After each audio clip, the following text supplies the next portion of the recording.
What's up, world? This is the HowToIDo channel, and I am your host, Ed Gray. And as usual, we have another good one for you. And today's topic is dealing with conflict. Now, a lot of marriages, especially during this time of the pandemic, may be experiencing at least some level of conflict, because conflict happens even when there isn't a pandemic. So you can only imagine what must be happening in the homes of so many people who are experiencing these conflicts, for lack of a better term. So right now, make sure that you like, subscribe, share. Make sure that someone else sees this besides you, so that you can help their marriage as well. But make sure that you do all of that, and also visit our website at HowToIDo.org, where you can purchase our book, you can purchase some items for your spouse, you can book us for some advising or to speak at your event. We're here for all of that. But we're going to be right back to talk more in depth on the topic of conflict right after this.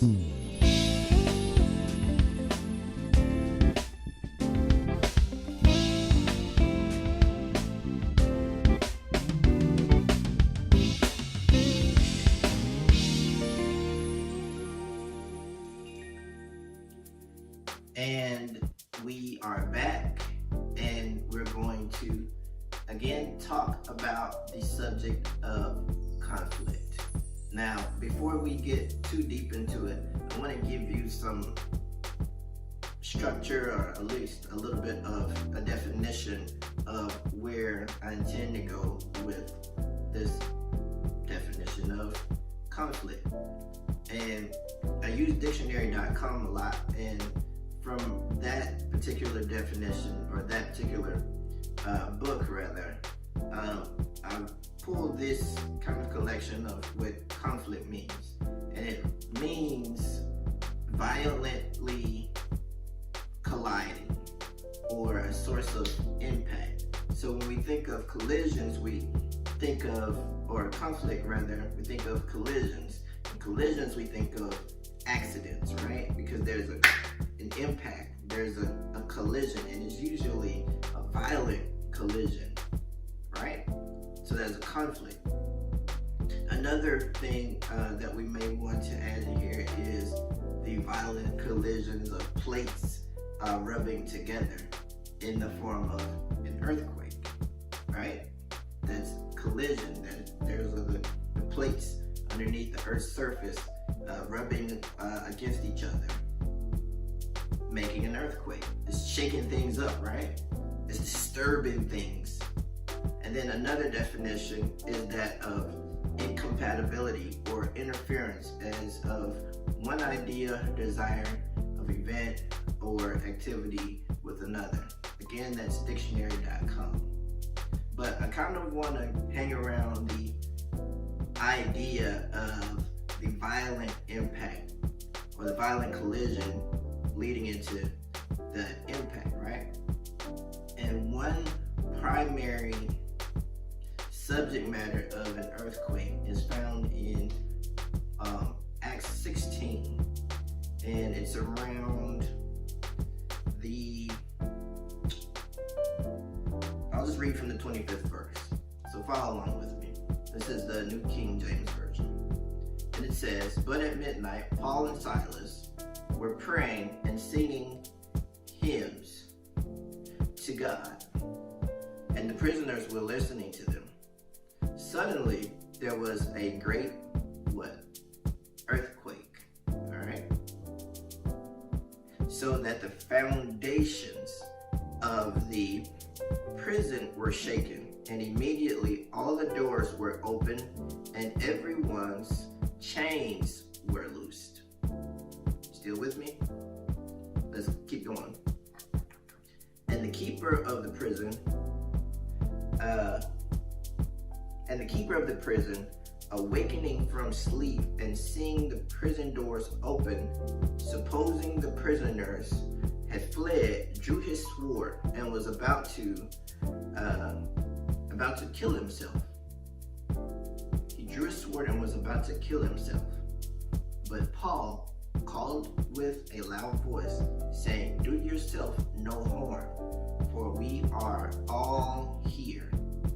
Then he called for a light, ran in, and fell down trembling before Paul and Silas. And he brought them outside and said, "Sirs, what must I do to be saved?" Alright? So, I read that for a particular reason because I kind of want to hang around the concept of conflict, impact, earthquakes, and also foundations. Those are kind of the four things I'm going to be hitting on. And in our current climate, you'll see that there's a lot of conflict in regards to our racial injustices, right? And even in the financial system, this pandemic has caused a lot of grief and strife and even conflict in those areas. And another one is in our political systems, right? We've seen during this time of pandemic that there have also been like hurricanes and fires and riots, and the pandemic itself, the coronavirus. There's been so many things happening that have been colliding and impacting one another that is causing all types of conflict, right? So in this mass layer of chaos and pandemonium and things happening out of our control, I want to ask you one question. How is your marriage holding up? How is your marriage withstanding all of this violent shaking and the conflicts? How is your marriage holding up?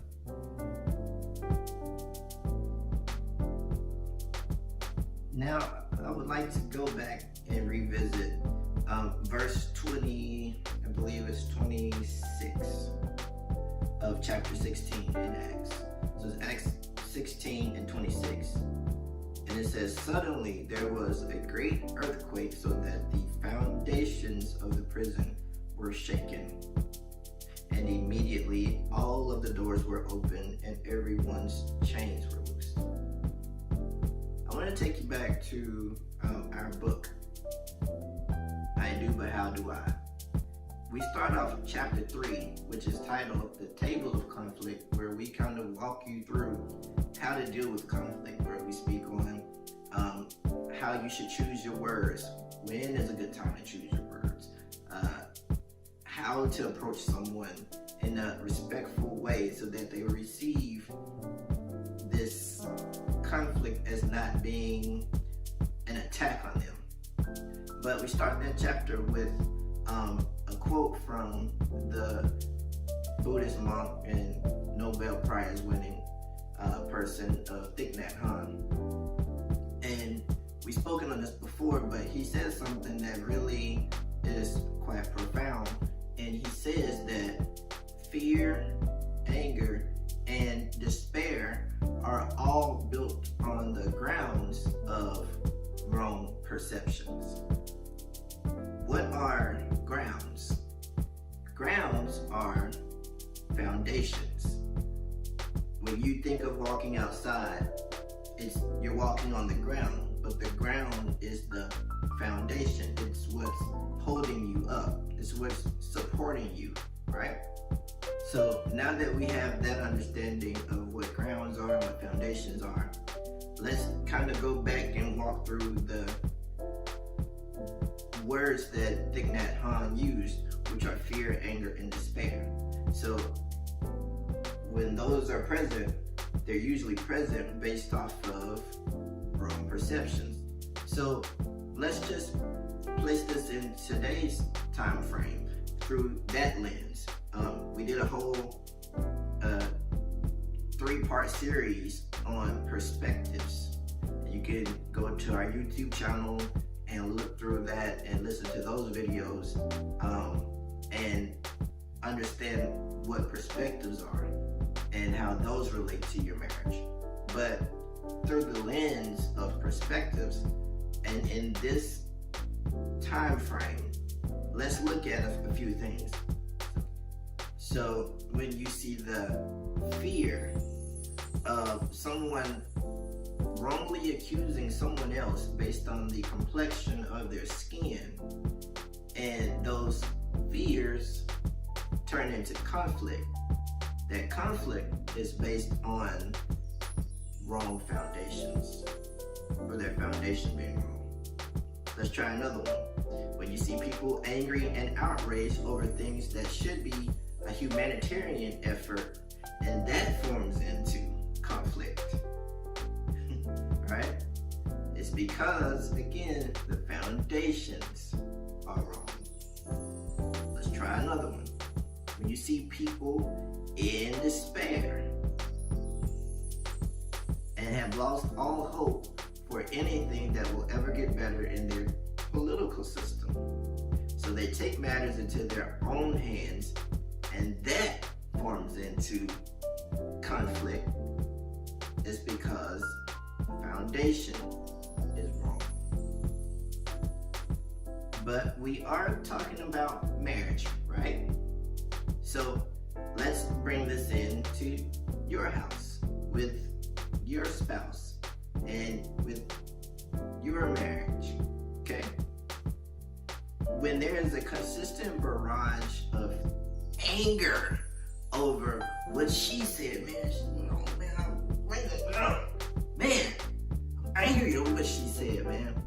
And when there is fear over what he might do, and when there is despair or a loss of hope over your marriage even being able to survive at all, it's usually because the foundation is wrong. But let's not stop there. Let's talk about you in specific. I'm going to compare you to the jailer.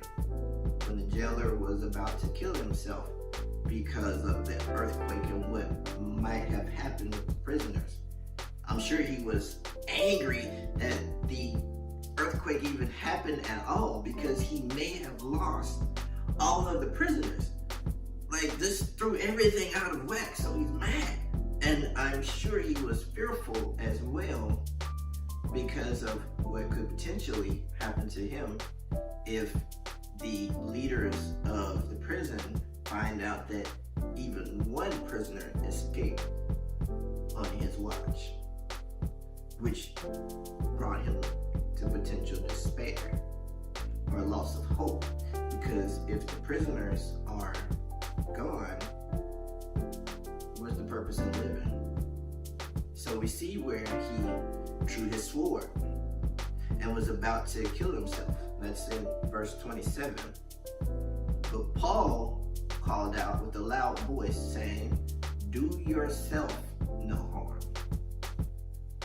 And I believe that God has brought me to you at this very moment via this video to talk to you and tell you to stop. Do yourself no harm. Don't do it. Don't take the pills. Don't put the gun to your head. Don't walk out in front of a car. Ooh, I felt that. Man, I'm recording this, but I feel like I'm speaking directly to someone. You needed to hear that. Your marriage can survive, but what's more important than your marriage surviving at this time is that you survive.